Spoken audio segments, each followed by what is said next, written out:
चलिए, पर एसिड वाला ये आयनाइज आयनिक इक्विलिब्रियम स्टार्ट किए थे ना। हाँ, weak electrolyte strong electrolyte discussion किए थे, है ना।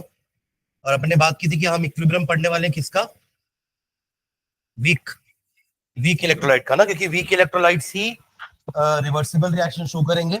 जो हमारे स्ट्रॉन्ग इलेक्ट्रोलाइट्स होते हैं वो तो कंप्लीटली आयनाइज हो जाएंगे, तो उनमें तो कंप्लीशन होगा। ठीक है। Also we wrote one definition that was alpha. ठीक है, द डिग्री ऑफ डिसोसिएशन, कितने मॉलिक्यूल डिसोसिएट होंगे अपॉन कितने मॉलिक्यूल लिए थे, उसी का रेशियो था अल्फा। ठीक है ना, अल्फा डिग्री ऑफ डिसोसिएशन या डिग्री ऑफ आयनाइजेशन अल्फा। और ऑन दैट बेसिस हमने दो टाइप के किए थे, वीक एंड स्ट्रॉन्ग। तो जिसका अल्फा की वैल्यू बहुत ज्यादा होगी दैट आर स्ट्रॉन्ग इलेक्ट्रोलाइट्स, और जिनकी अल्फा की वैल्यू बहुत कम होगी दे आर वीक इलेक्ट्रोलाइट्स। और अल्फा की वैल्यू हमेशा लेस देन 1, यही बात की थी। लेस देन इक्वल टू भी हो सकती है बट ग्रेटर देन कभी नहीं हो सकती। इक्वल टू कब होगी, जब अगर आपने जितने मॉलिक्यूल है सबके सब डिसोसिएट हो गए। तो लिए भी 100 थे और 100 के 100 डिसोसिएट हो गए, 100/100 1, तो 1 आ सकती है वैल्यू 100%। पर अगर लिए थे 100 और 20 ही हुए तो 20%, 0.2। समझ रहे हैं ना। तो हर बार ये वैल्यू लेस देन और इक्वल टू 1 ही रहेगी, उससे ज्यादा नहीं हो सकती। ठीक है, चलिए नेक्स्ट एक हेड डालेंगे, ionization of weak electrolytes. Ionization of weak electrolytes, क्योंकि हमको वीक इलेक्ट्रोलाइट्स का ही डिस्कशन करना है, तो उसी के आयनाइजेशन की बात करते हैं। Ionization of weak electrolytes, bracket में लिखना Ostwald's dilution law. Ostwald's dilution law, bracket में Ostwald's dilution law.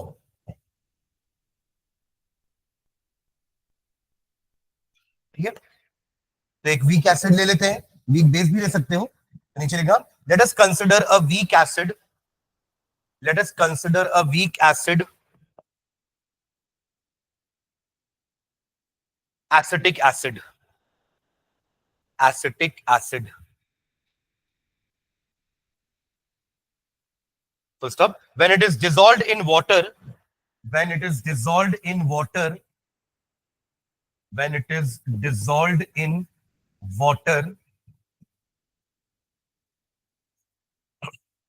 it dissociates partly into it dissociates partly into H positive. It dissociates partly into H positive or H3O positive ions, H positive or H3O positive, and CH3COO negative ions and CH3COO negative ions. नीचे equation लिखो इसका, ये equation होगा।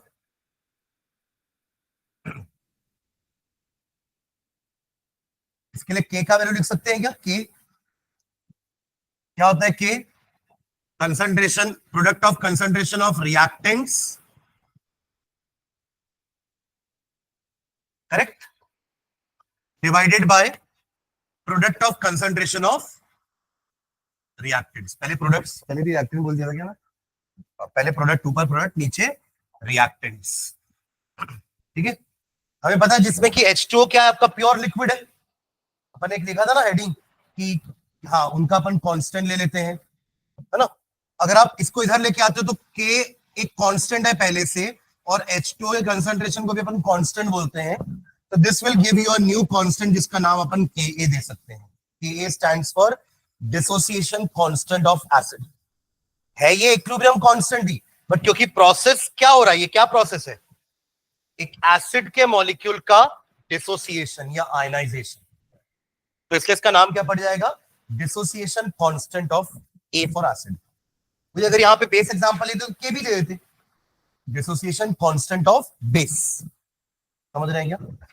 तो ये हो गया ये वाला। ठीक है, तो नीचे लाइन में लिखना इन dilute solution, in dilute solution, in dilute solution concentration of H2O, कैसे लिखोगे उसको, ब्रैकेट के अंदर H2O बस, उसका मीनिंग है ना कंसंट्रेशन ऑफ H2O, पूरा कंसंट्रेशन ऑफ लिखने की जरूरत नहीं है। तो concentration of H2O is constant, is constant, is constant, is constant, full stop. The product of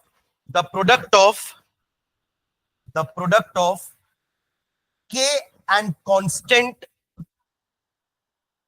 the product of K and constant concentration of H2O, the product of K and constant concentration of H2O is denoted as Ka, is denoted as Ka,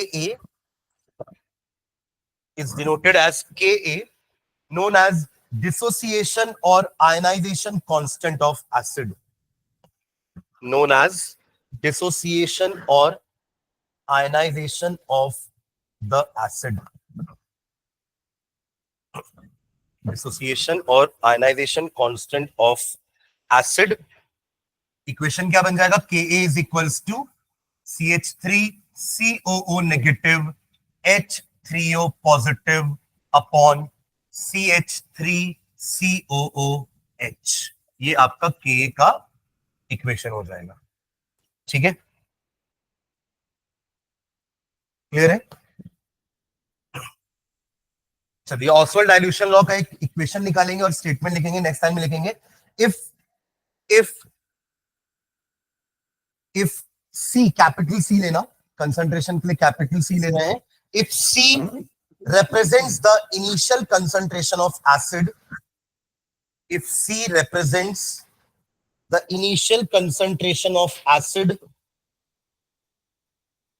in moles per liter, in mole per liter, if C represents the concentration of acid in mole per liter, and alpha be the degree of dissociation, कि कितने molecule dissociate हो रहे हैं, and alpha be the degree of dissociation,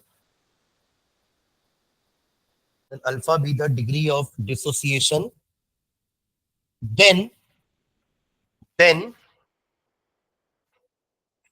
their concentration at equilibrium, then their concentration at equilibrium, then their concentration at equilibrium can be found out as follows, can be found out as follows, can be found out as follows, then their concentration at equilibrium can be found out as follows. चलिए reaction लिखना एक बार वापस से, CH3COOH plus H2O gives you CH3COO negative plus H3O positive. ठीक है, तो initially हमने क्या बोला, कितना मोल पर लीटर लिए अपन, कंसंट्रेशन एसिड का C इनिशियली। इसका जो कंसंट्रेशन को ऐसे अपन कांस्टेंट मान चुके हैं, Ka से रिप्लेस कर दिया अपन ने, और अभी इनिशियली ये दोनों बने नहीं है तो 0 0। इस टाइप का क्वेश्चन अपन ने उसमें किया है ना अभी इसके पहले वाले में, इक्विलिब्रियम कंसंट्रेशन निकालने के लिए वो वैसे ही कुछ कर रहे हैं। यहां तक क्लियर है? फिर हमने क्या बोला कि let alpha be the dissociation, degree of dissociation.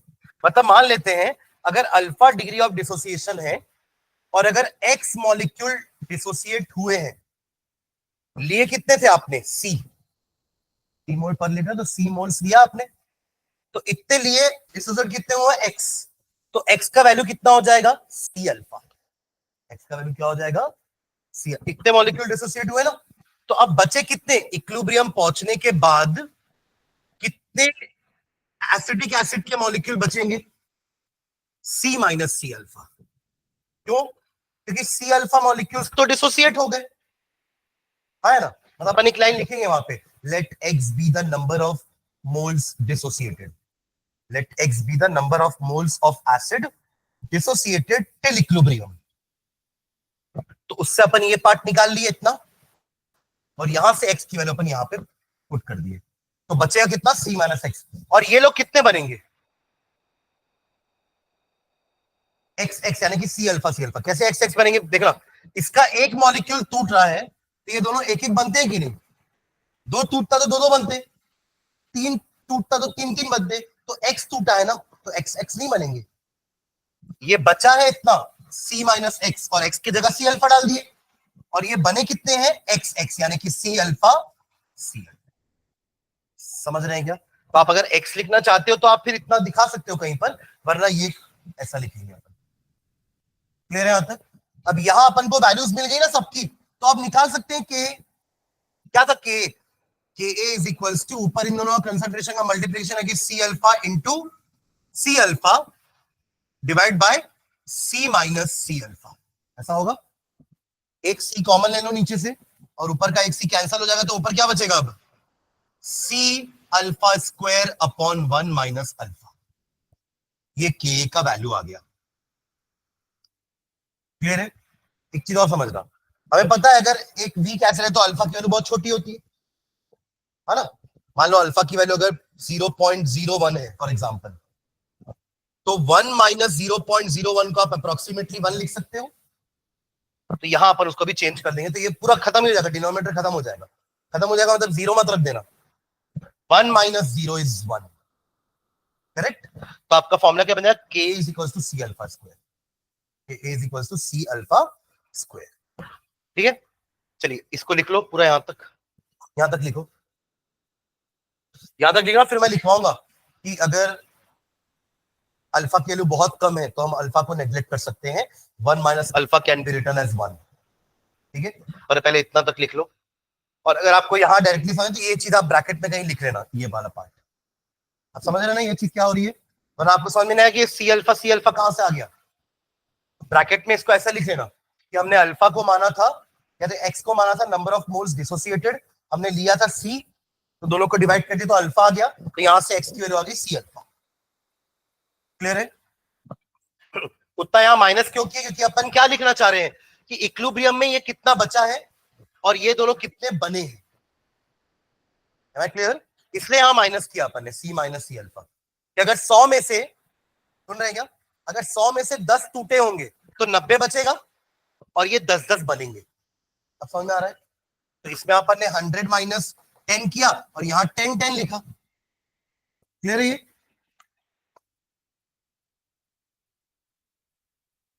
हो गया यहां तक? हाँ, नीचे लाइन लिखो, in case of weak electrolytes, in case of weak electrolytes, in case of weak electrolytes, the value of alpha is very small. In case of weak electrolytes, the value of alpha is very small and can be neglected in comparison to 1. And can be neglected in comparison to 1. तो equation reduce हो गया, क्या हो जाएगा, सी alpha square. तो नीचे अगला अगला लिख भी लेना कि a is equals to C alpha square, या फिर alpha is equals to under root में K a by C. Alpha is equals to under root में के ए बाय सी, के ए बाय सी। ठीक है, नीचे में लिखो, if V is the volume of solution in liters, if V is the, capital V लेना, if V is the volume of solution in liters containing 1 mole of electrolyte, containing 1 mole of electrolyte, if V is the volume of solution in liters containing 1 mole of electrolyte, then ये जो line लिखी है इसका क्या meaning हुआ, हमारा molarity क्या होता है, number of moles of solute divide by volume of solution in litres. तो उससे सी क्या हो जाएगा, आपने number of mole of electron कितना लिया 1, और वॉल्यूम बोल रहे हो v, तो सी की जगह 1/v रख सकते हो। तो नीचे लेगा therefore c is equals to 1/v, c is equals to 1/v put कर दो यहाँ पे, तो अल्फा क्या हो जाएगा अंडर रूट में के ए इंटू वी। पर ये तभी ट्रू है जब आपका इलेक्ट्रोलाइट 1 मोल है, अदरवाइज आपको सी निकालना पड़ेगा। समझ रहे हैं क्या, के ए इंटू वी। ठीक है, अगर यही पूरा काम हम एसिड की जगह बेस के साथ करते तो क्या क्या चेंजेस होता, अल्फा की जगह अल्फा ही रहता, के की जगह के भी आ जाता, बस दैट्स इट। पर उस केस में फिर केबी का वैल्यू कैसे निकालते हैं अपन? यहाँ पे अपन ने एसिडिक एसिड लिया ना, बेस अगर मैं NH4OH लेता, बेस क्या लेता मैं अगर NH4OH, तो यहाँ पे आपको NH4 positive and OH negative मिलता। तो यहाँ न्यूमरेटर में हमारे NH4 पॉजिटिव और OH नेगेटिव आता, डिनोमिनेटर में NH4OH आता। कांस्टेंट का नाम बस चेंज किए हैं, आयनाइजेशन कांस्टेंट ऑफ बेस, यहाँ पे अभी है वो आयनाइजेशन कांस्टेंट ऑफ एसिड। ठीक है, चलो लॉ लिखना, लिखिएंगे नीचे।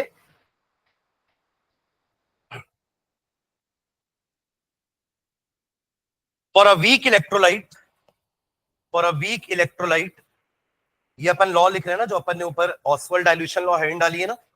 For a weak electrolyte the degree of ionization is inversely proportional to the, for a weak electrolyte the degree of ionization alpha है ना, is inversely proportional to the, inversely proportional to the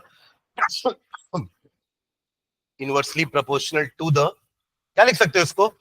ये तो है आपका degree of ionization is inversely, ये तो constant है, is inversely proportional to the square root of molar concentration. देखो, inversely proportional to the square root of molar concentration, square root of molar concentration. एक तो ये हो गया, उसके अलावा और अपन ने क्या लिखा है, ये वाला, इससे क्या दिख रहा है? Directly proportional to the square root of volume containing 1 mole of solute. Complete कर लो सेंटेंस पूरा।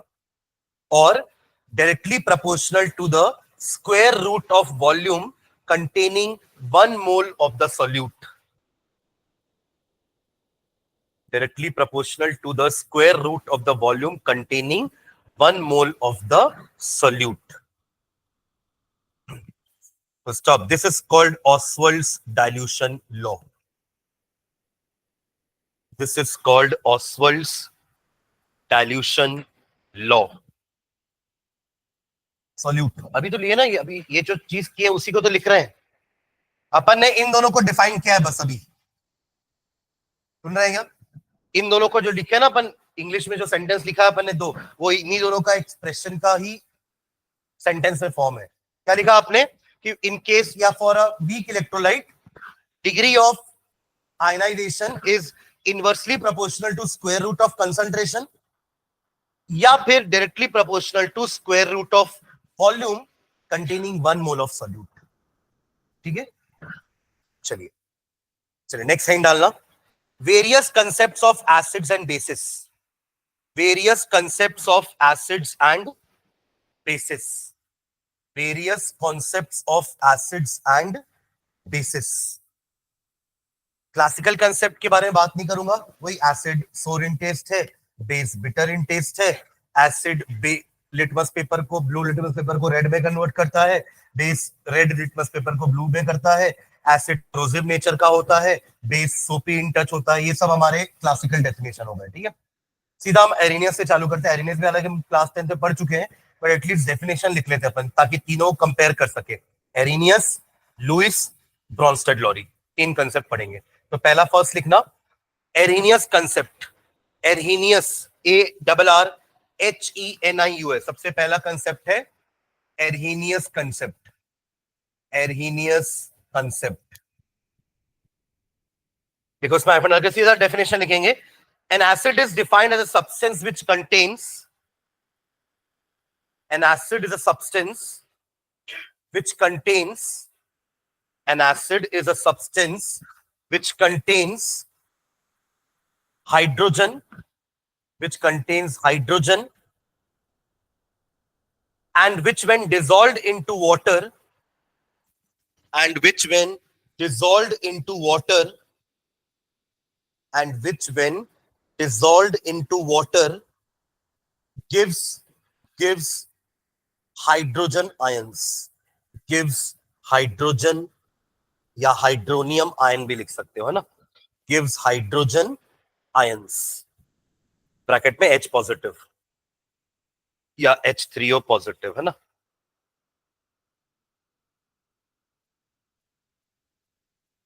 ठीक है, बेस का डेफिनेशन लिखो।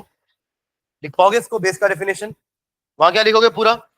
विच कंटेन्स हाइड्रोक्सिल ग्रुप, और पानी में डालने पर हाइड्रोक्साइड आयन लिबरेट करेंगे। कंप्लीट करो सेंटेंस। ग्रुप का नाम हाइड्रोक्सिल लिखेंगे, हाइड्रोक्सिल ग्रुप होगा उनके पास, और विच when dissolve in water gives you hydroxide ion, hydroxide ion bracket में OH नेगेटिव। कंप्लीट सेंटेंस लिखना पूरा ना।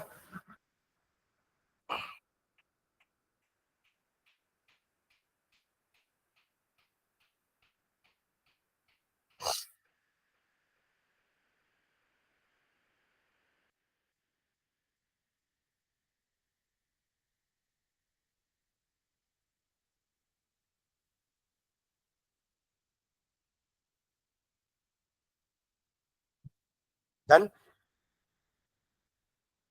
अब अकेले यही डेफिनेशन काफी नहीं थी, क्योंकि कुछ एसिड्स नेचर शो कर रहे थे पर उनके पास H नहीं था। जब अपन बोलते हैं ना कि metal oxides are basic in nature and non metal oxides are acidic in nature. जैसे कार्बन डाइऑक्साइड CO दिख रहा है क्या? ठीक है, वैसे ही आपका जैसे अमोनिया हो गया, अमोनिया NH3, ये बेसिक नेचर, हाँ SO2 भी आ जाएगा इसी में। ये दोनों एसिडिक नेचर है बट दोनों के पास H नहीं है। ये बेसिक नेचर का बट इसमें OH नहीं है। तो alone concept was unable to explain the basic and acidic nature of all the acids and base, क्योंकि उनके डेफिनेशन के हिसाब से तो H होना जरूरी है एसिड में, पर इनके पास तो H नहीं है, तब भी एसिड है। तो इनके कुछ और कंसेप्ट्स होते हैं, ठीक है। तो सेकंड कंसेप्ट लिखेंगे। Second concept Lewis concept, Lewis LEWIS, Lewis concept.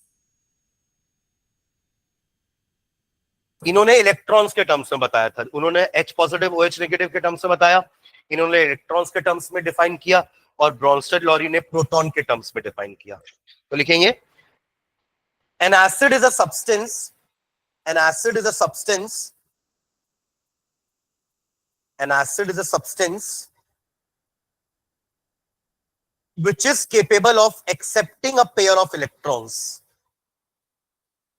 An acid is a substance which is capable of accepting a pair of electrons, accepting a pair of electrons।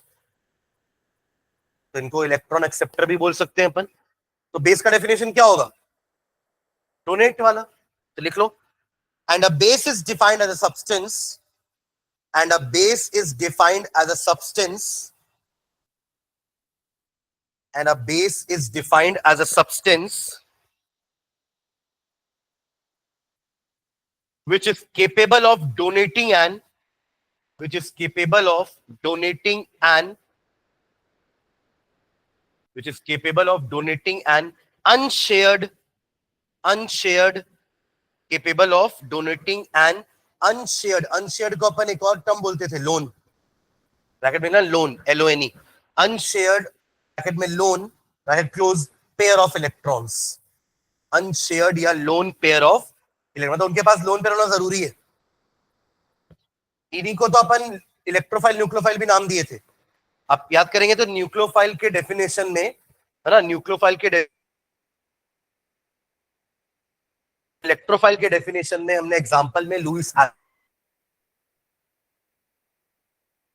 BF3, वहां पे NH3 ammonia, ये सब आपके Lewis base और Louis acids हो जाएंगे। ठीक है, एग्जाम्पल। अच्छा, एक और लिखना नीचे। In other words, in other words, in other words, N acid is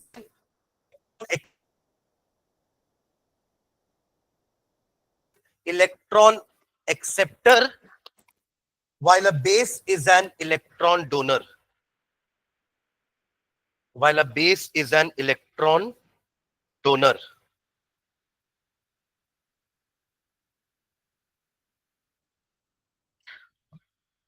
electron donor. Example लिखेंगे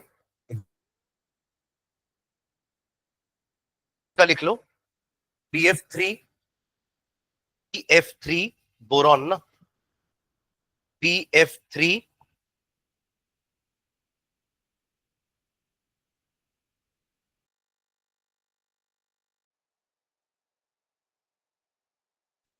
SO3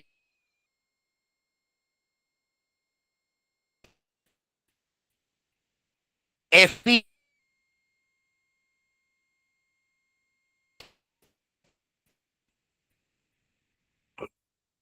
और कॉमा देके लिख देना Ag पॉजिटिव, मतलब सिर्फ मॉलिक्यूल्स नहीं होते ना, आयंस भी एसिड हो सकते हैं। Ag positive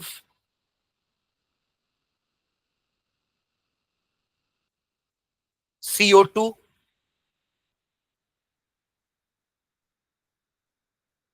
etcetera. Okay, Lewis bases के एग्जांपल लिखना, लुईस बेसिस NH3 अमोनिया, फिर CaO कैल्शियम ऑक्साइड, फिर F negative chloride, F negative OH negative, उसके पास भी लोन पेयर होते हैं OH नेगेटिव, फिर Br negative Cl negative Cn negative Cn cyanide, हाँ Cn नेगेटिव, उसके पहले Cl भी बोला था ना मैंने, Cl क्लोराइड हो गया, साइनाइड हो गया। वाटर, वाटर के पास भी इलेक्ट्रॉन पेयर्स हैं, तो अभी तक अपन वाटर को मान रहे थे न्यूट्रल है, बट ये दोनों कंसेप्ट, इसके बाद जो एक कंसेप्ट और पढ़ने वाले हैं उसके हिसाब से भी वाटर एसिड होता है। इनफैक्ट उसके हिसाब से तो वाटर एम्फोट्रिक होता है। एम्फोट्रिक क्या होते हैं? What do you mean by amphoteric? हाँ, जो दोनों एसिडिक और बेसिक बिहेवियर शो करते हैं उनको हम एम्फोट्रिक बोलते हैं। ठीक है, हाँ। और लिखना हाइफन डाल के, वाटर हो गया ना, अल्कोहल, अल्कोहल एक्सेट्रा, ये सब आपके लुईस एसिड एंड बेस के एग्जांपल्स। ठीक है, चलिए नेक्स्ट हेड डालेंगे। Fourth, Brønsted, BRONSTED, Brønsted, BRONSTED, Brønsted concept, Bronsted Lowry concept, hyphen डाल के डेफिनेशन लिखिए। N acid is a substance which has the tendency to, an acid is a substance, an acid is a substance which has the tendency to give a proton, give a proton, bracket में H positive, give a proton, bracket में H positive, and a base is a substance with a tendency to accept a proton. Base is a substance that has a tendency to accept a proton, accept a proton.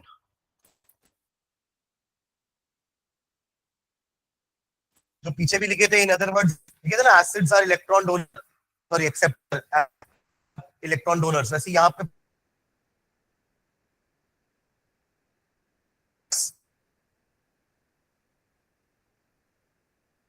Other words वाला भी क्या हो गया मौली, छूट गया क्या? हो तो लिखना अपने से। हाँ, ऊपर वाले ही तो बोल रहा हूँ, ऊपर वाले में भी तो अपन एक को एक्सेप्टर बोल रहे हैं। क्या लिखा आपने? कि acid is a substance which has a tendency to give a proton, ये लिखियो ना। तो बेस क्या होगा? टू एक्सेप्ट अ प्रोटॉन, खत्म, पूरा डेफिनेशन सेम है। जैसे इलेक्ट्रॉन में एक एक्सेप्ट कर रहा है तो दूसरा डोनेट कर रहा है, यहाँ भी एक एक्सेप्ट कर रहा है तो दूसरा डोनेट करेगा। कॉम्प्लीमेंट्री डेफिनेशन है दोनों की, एक दूसरे को कॉम्प्लीमेंट कर रहे हैं। इन अदर वर्ड्स में क्या लिखेंगे? N acid is a proton donor and a base is a proton acceptor. ठीक है, कुछ एग्जांपल्स लिखना। HCl plus H2O gives you H3O positive plus Cl negative, CH3COOH plus H2O gives you H3O positive plus CH3COO negative, NH3 plus H2O gives you NH4 positive plus OH negative, CO3 2 negative plus H2O gives you HCO3 negative plus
वाह, चलो इन चारों example को समझते हैं। देखना पहले वाले में क्या हो रहा है, देखो Cl ने H छूट दिया ना अपना, Cl नेगेटिव बना कि नहीं, तो ये आपका एक तरह का क्या हुआ, एसिड। A1 नाम देता हूं मैं, एसिड 1। और H2O ने इसके प्रोटॉन को एक्सेप्ट किया, तब बना H3O पॉजिटिव, है ना। तो इसको अपन क्या बोल देंगे, बेस। करेक्ट, क्योंकि उसने प्रोटॉन एक्सेप्ट किया। रिवर्स रिएक्शन में भी यही चीज हो रही है, H3O पॉजिटिव ने प्रोटॉन डोनेट किया ताकि H2O बन जाए, और Cl नेगेटिव में प्रोटॉन एक्सेप्ट किया ताकि HCl बन जाए। समझ रहे हैं कि नहीं।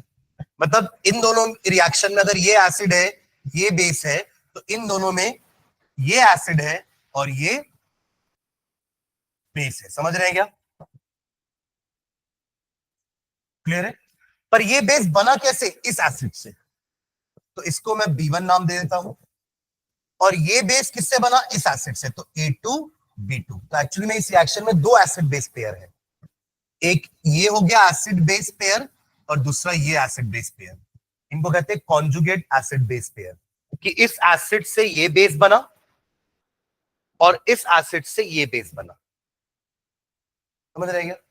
एक और समझते हैं, इन दोनों को देखो, इसने अपना प्रोटॉन लूज किया तो ये एसिड हुआ, और बेस क्या हुआ इसका, ये इससे प्रोटॉन एक्सेप्ट किया तो ये बेस हुआ, है ना। और ये जो बना है ये रिवर्स रिएक्शन में प्रोटॉन लूज करेगा तो ये एसिड हुआ, और बनाएगा क्या ये, तो ये हमारा दूसरा पेयर हो गया। These are conjugate acid base pairs. ठीक है, सेम चीज यहां पे भी हो रही है। अब एक चीज और ऑब्जर्व करने वाली है, वो क्या है, पहले दोनों रिएक्शन में वाटर, अगर सिर्फ मैं फॉरवर्ड रिएक्शन देखूं तो water is behaving like a base, है ना, क्योंकि दोनों केस में उसने क्या किया, प्रोटॉन एक्सेप्ट किया, तभी तो H3O बनेगा। बट नीचे देखो, प्रोटॉन लूज किया है, तभी तो OH नेगेटिव बना। तो ऊपर के दोनों रिएक्शन में water is behaving like a base, and नीचे के दोनों रिएक्शन में it is behaving like an acid. तभी अपन बोल रहे हैं कि ब्रॉन्स्टेड लॉरी की हेल्प से तो अपन उसको एम्फोटेरिक बोलेंगे। समझ रहे क्या। यहां कैसा होगा एसिड बेस पेयर, ये बेस है 1 तो इसका एसिड होगा ये, करेक्ट। ये है अगर एसिड, ये बेस हो गया ना, ये एसिड बेस हो गया। अब अगर ये आपका बेस है, सॉरी, हाँ बेस है, ये एसिड है, एसिड है, तो ये एसिड नंबर 2 हुआ, तो इसका बेस क्या होगा, समझ रहे हैं। सिमिलर यहां ये अगर इलेक्ट्रॉन क्या कर रहा है, सॉरी प्रोटॉन डोनेट कर रहा है, तो ये एसिड हुआ ना, और ये प्रोटॉन गेन किया तो ये क्या हुआ, बेस। अगर इसको मैं बेस B1 देता हूं तो ये बनेगा क्या, HCO3 नेगेटिव, तो ये हो गया इसका एसिड। तो बेस 1 एसिड 1, और A ने प्रोटॉन डोनेट करके बना OH नेगेटिव, तो ये उल्टे स्टेप में क्या कर रहा है, प्रोटॉन गेन कर रहा है, तो ये हो गया बेस 2 एसिड 2। क्लियर है ये, चारों एग्जांपल लिख चुके हैं, नीचे लिखेगा चारों एग्जांपल के लिए।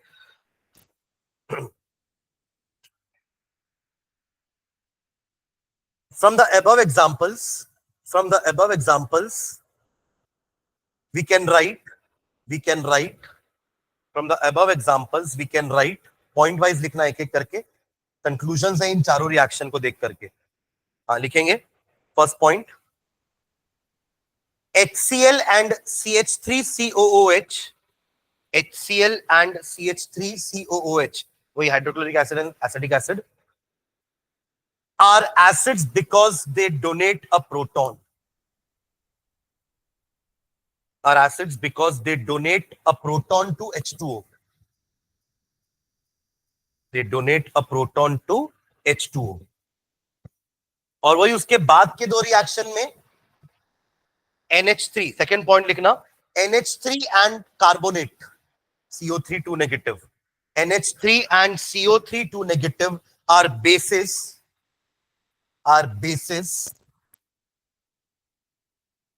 because they accept a proton from water, because they accept a proton from water, they accept a proton from water। ठीक है। थर्ड कंक्लूजन जो अपन ऊपर को चारों को देख करके निकाल पाएंगे, लिखेंगे third,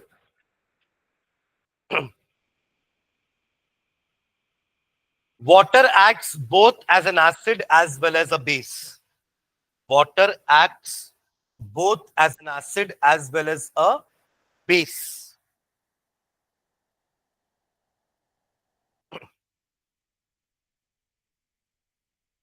and hence is called amphoteric, and hence is called amphoteric। Amphoteric आया ही एम्फी वर्ड से ना, एम्फीबियंस पढ़ते थे अपन, species which can live on land as well as water, दोनों में रह सकते हैं। वैसे ये भी दोनों की तरह शो करेंगे बिहेवियर, पर एक बार में तो एक ही जगह रहेगा ना, पानी में है तो लैंड में नहीं है, लैंड में है तो पानी में नहीं है। इन द सेम वे जब ये एसिड्स के साथ है तो बेस की तरह बिहेव करेगा, और जब बेसिस के साथ है तो एसिड की तरह बिहेव करेगा। ठीक है। इसी के अलावा अपन दो और पढ़ते थे क्लास 10th में, zinc oxide and aluminium oxides, ये भी दोनों क्या होते हैं, एम्फोट्रिक इन नेचर। ठीक है। ओके, नेक्स्ट लाइन में लिखना अगला एक और point, the reverse reactions are also acid base reactions, the reverse reactions are also acid base reactions, the reverse reactions are also acid base reactions,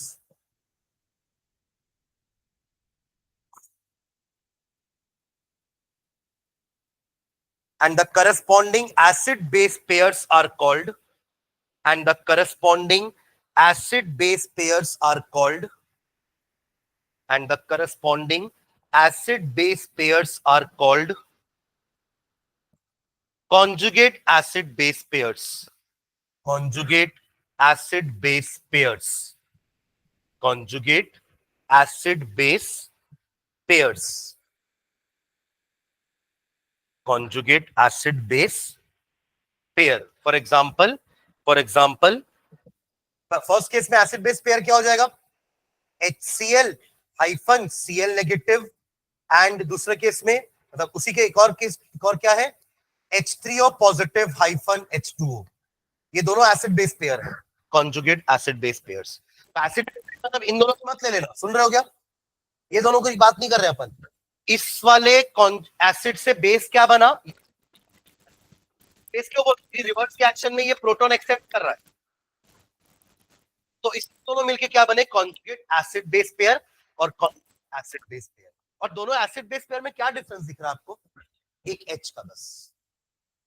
आप एक conjugate acid से H हटा दो तो आपको बेस मिल जाएगा, कॉन्जुगेट बेस, या उल्टा कॉन्जुगेट बेस में H पॉजिटिव ऐड कर दो, कॉन्जुगेट एसिड मिल जाएगा। समझ नहीं गया तो क्वेश्चन आता है 1-2 नंबर में कि राइट द कॉन्जुगेट एसिड्स या बेस ऑफ फॉलोइंग। तो आपको अगर कॉन्जुगेट एसिड पूछ रहा होगा तो उनके बेसिस दिया होगा, तो उनके बेसिस में H पॉजिटिव ऐड कर देना। और अगर क्वेश्चन ऐसा है कि find the conjugate basis of following conjugate acids, तो उनसे H पॉजिटिव्स निकाल देना। ऐसे तो यहां भी हुआ है ना, देखो कॉन्जुगेट एसिड से H पॉजिटिव निकला तब तो उसका बेस बना, और उसी बेस में जब H पॉजिटिव ऐड हुआ तो कॉन्जुगेट एसिड बन गया। समझ में आ रही बात? हाँ, तो एक एग्जांपल आप लोग ये दोनों लिख लिए ना, this and this are conjugate acid base. एक लाइन में और लिखना, a conjugate pair of acid and a base differs by a proton only, a conjugate pair of acid and a base, a conjugate pair of acid and a base differs by a proton only, differs by a proton only, differs by a proton only।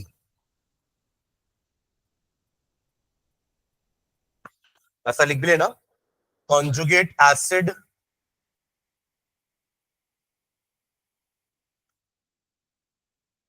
ऐसा, conjugate base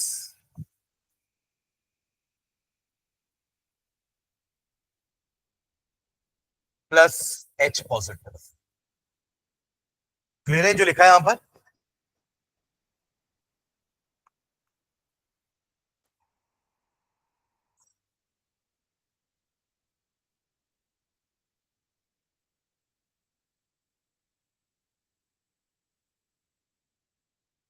एक question लिखो, what will be the conjugate basis for the following Bronsted acids?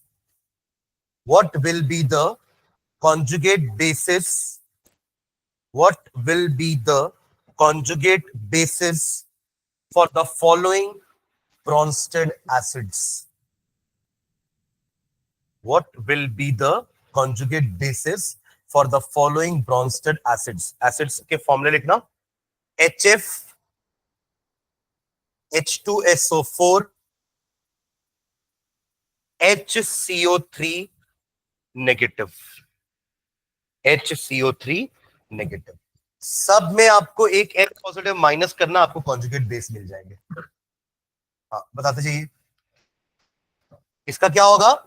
F negative, F नहीं लिखना ना, अगर H positive निकालोगे तो F negative बचेगा, इधर HSO4 माइनस, HSO4 एक H निकालना है ना, और लास्ट CO3 का 2 नेगेटिव, CO3 का 2 नेगेटिव, CO3 का 2 नेगेटिव। देखिए CO3 2 नेगेटिव में एक H पॉजिटिव ऐड करो तब तो ये आएगा, HCO3 का, ये माइनस साइन ऊपर मिक्स हो गया सॉरी, है ना, ऐसा है ना, ठीक है। इसका उल्टा क्वेश्चन करो, एक और लिखना question, right the conjugate acids for the following Bronsted bases. Write the conjugate acids for the following Bronsted bases. The conjugate acids for the following for the following Bronsted bases. अब इसमें H positive add करना है ना, ठीक है। हाँ तो लिखेंगे questions, NH2 negative, NH3 HCOO negative.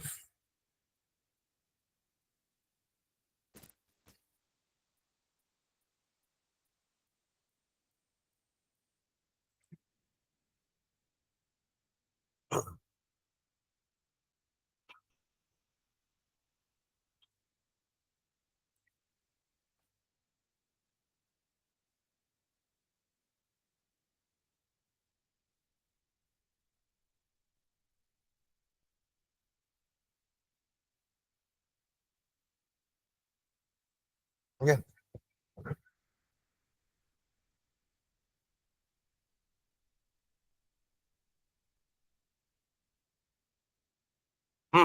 क्या क्या लिखे पहले वाले के लिए? NH3, देखो ऑलरेडी NH2 नेगेटिव तो है ना, आपने उसमें H पॉजिटिव ऐड करना है तो +1 -1 कैंसिल हो जाएगा, H जोड़ दो बस, अमोनिया।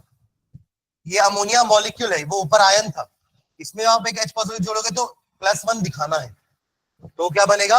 NH4 का 1 पॉजिटिव, और ये again H positive 1 negative cancel, HCOOH, ये इनके कॉन्जुगेट एसिड्स, ठीक है ना। तो इसी को यूज किया अपन, कॉन्जुगेट एसिड्स दिए थे, बेस निकालना था तो अपन ने -H पॉजिटिव किया, कॉन्जुगेट बेसिस दिए थे, एसिड्स निकालने थे तो +H पॉजिटिव किए, ठीक है।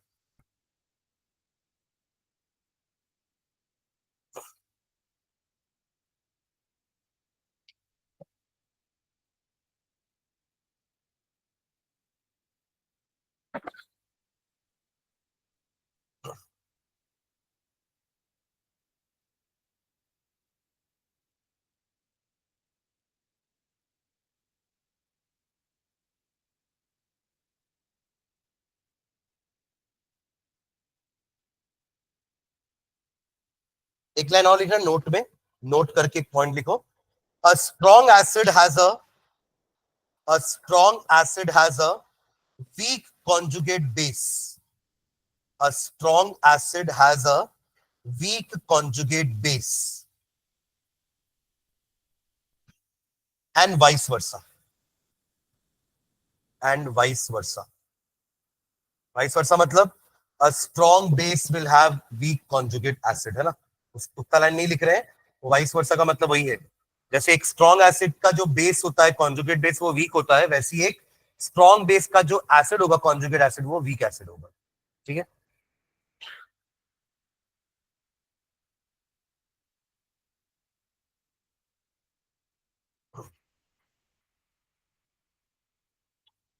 चलो नेक्स्ट लाइन डालेगा. Ionization constant and ionic product of water. Ionization constant and ionic product of water. Ionic product of water. Ionic product of water.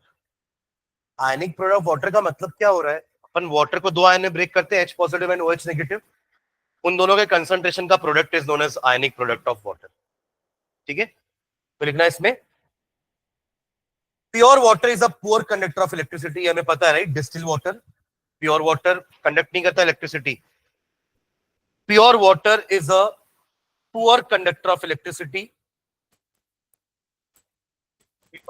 Is a poor conductor of electricity. यानी कि weak electrolyte हुआ ना. पानी क्या हुआ? एक तरह का weak electrolyte.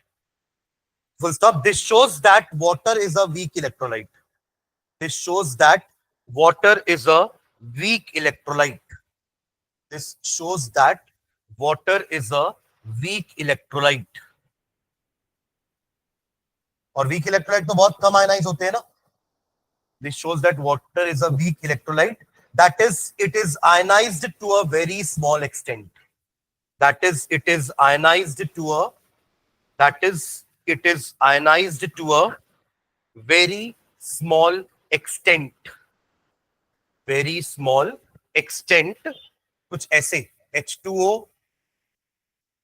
H positive plus OH negative. इसको अपन सेल्फ आयनाइजेशन ही बोल सकते हैं. देखो हम सब चीज को आयनाइज फॉर्म कन्वर्ट करने के लिए पानी में डालते हैं. तो पानी को किस में डालेंगे? पानी को पानी में डालेंगे. तो इसलिए अपन को सेल्फ नहीं बोलते हैं.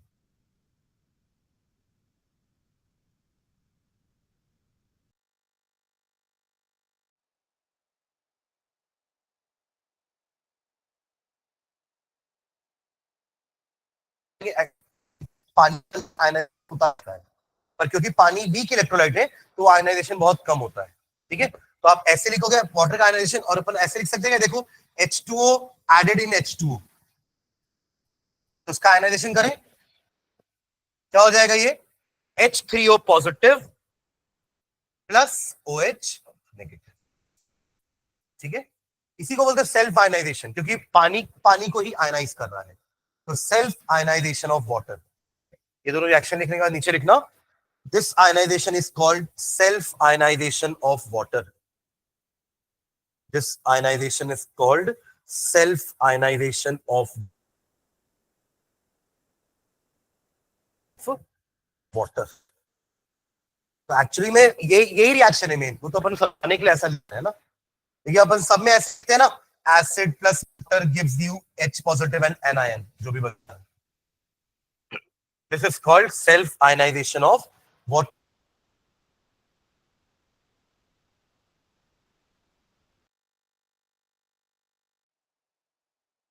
वाटर का कंसंट्रेशन ये होगा. ठीक है. अब अगेन H2O का concentration constant. Constant into constant, एक नया कांस्टेंट आने वाला है. अब पीछे Ka था ना, अब यहां क्या नाम देंगे? Kw. क्योंकि अपन बात क्या कर रहे हैं? Ionization of water. वो आयनाइजेशन ऑफ एसिड था तो Ka आ गया. अब Kw मतलब क्या होगा? Ionization of water. ठीक है. तो ले आ इधर इसको. तो K डॉट H2O का concentration is equals to H positive into OH negative, और इसको नाम दे देना Kw इज इक्वल्स टू. अब देखो इसका नाम भी आयनिक प्रोडक्ट ऑफ वाटर क्यों है? अब आपको समझ में आ रहा होगा. क्योंकि Kw का मीनिंग क्या होता है? Product of concentration of ions of water. H positive and, इसलिए इसको बोलते हैं आयनिक प्रोडक्ट ऑफ वाटर।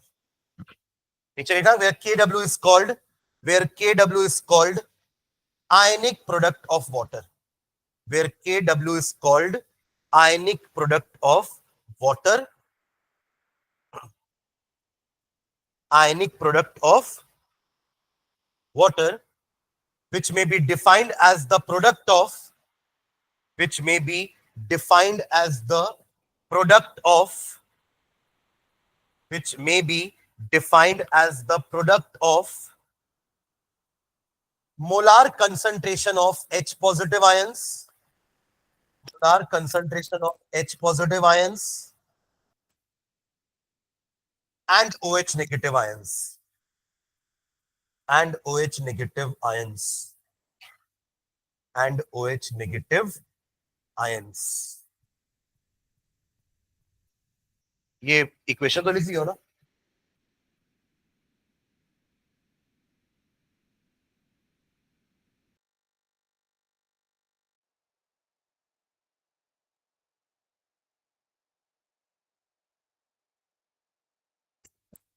यानी कि 298 kelvin at 25 degree Celsius, the value of Kw is found out to be, at 25 degree Celsius, the value of Kw is found out to be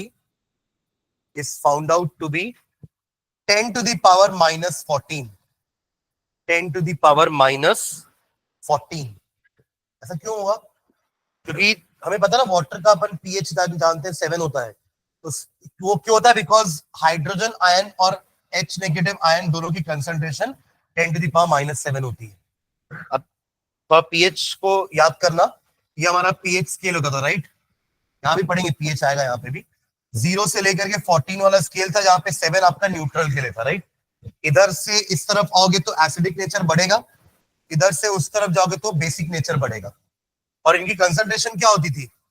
0 है मतलब 10 to the power 0, ठीक है? और sorry 10 to the power 1, 10 to the power 1, 1 का मतलब होता है 10 to the power minus 1, 10 to the power minus 2 and so on. और अपन पीएच का डेफिनेशन क्या पढ़ते थे? PH is equals to minus log of H positive concentration, minus log of H positive concentration. आप जैसे ये वैल्यू डाल के देखो 10 टू द पावर माइनस 1, ऐसा पुट करेंगे कंसंट्रेशन ना 10 टू द पावर माइनस 1 मतलब कि 0.1 मोल पर लीटर, 0.1 मोल पर लीटर। तो माइनस 1 जम करके सामने आ जाएगा। लॉग की प्रॉपर्टी होती है log m to the power n है अगर, तो उसको अपन n log m लिख सकते हैं, तो वो सामने आएगा तो माइनस माइनस प्लस हो जाएगा। क्या बचा? log 10, और log 10 क्या होता है? 1। तो इसका पीएच कितना आया आपका? 1। समझ रहे हैं क्या? ठीक है। लाइकवाइज एक्चुअली ये 0 होगा ना, ये मैं 1 गलती से ये 0 होगा, देखिए 10 टू द पावर 0 1 एंड log 1 0, तो पीएच 0 मतलब हाईली एसिडिक, तो ऐसे करके ये, और ये 10 टू द पावर 0 का मतलब क्या होता है? 1 मोल पर लीटर, और उसका पीएच कितना हो जाएगा? 0, log 1 इज 0। क्लियर है? तो सिमिलरली इसका 10 टू द पावर 7 होता था ना, तो मतलब 7 इसका पीएच है, तो इसका कंसंट्रेशन कितना होगा? 10 टू द पावर माइनस 7। अब देखो ना, जो ऊपर माइनस साइन में लिखा हुआ है वही पीएच है। 10 टू द पावर माइनस 2 वाले का पीएच 2, ऐसे 10 टू द पावर माइनस 3 वाले का pH 3, 10 to the power minus 5 वाले का पीएच 5, तो 10 टू द पावर माइनस 7 का 10 टू द पावर माइनस 7 का 7 नहीं होगा? तो उस केस में कंसंट्रेशन कितना है H पॉजिटिव का? 10 to the power minus 7, correct? तो बेस का भी तो उतना ही, OH का भी तो उतना ही होगा ना, क्योंकि हर एक पानी में एक H पॉजिटिव है तो एक OH है। तो अगर H पॉजिटिव का concentration 10 to the power minus 7 है, तो OH नेगेटिव का कंसंट्रेशन भी 10 टू द पावर माइनस 7 ही होगा। और जब आप दोनों को मल्टीप्लाई करोगे आयनिक प्रोडक्ट निकालने के लिए, तो आंसर क्या आएगा? 10 टू द पावर माइनस 14। समझे क्या अपन ने ऐसा क्यों लिखा है कि at 25 degree Celsius value of KH is found to be 10 to the power minus 14 because it is the ionic product of water। और उस केस में दोनों के पास इक्वल तो है ना, एक पानी के पास एक H पॉजिटिव और एक OH नेगेटिव है, दो के पास दो है, तीन के पास तीन है, तो मतलब उनका कंसंट्रेशन तो हमेशा सेम है ना पानी में। ऐसा थोड़ी ना कि एक पानी टूटने पर दो H पॉजिटिव और एक OH नेगेटिव निकल रहा है, ऐसा तो नहीं है?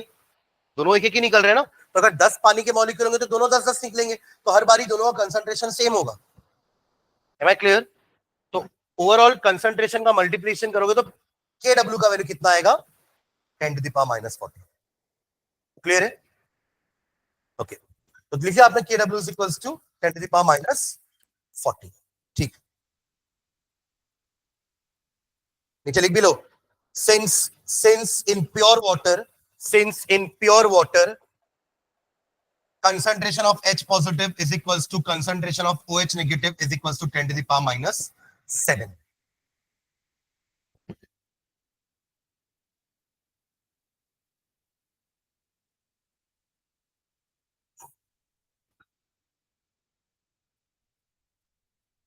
ठीक है, ठीक है, चलो आज यहां तक रहने देते हैं। नेक्स्ट क्लास में पीएच वाला पार्ट पढ़ेंगे, है ना।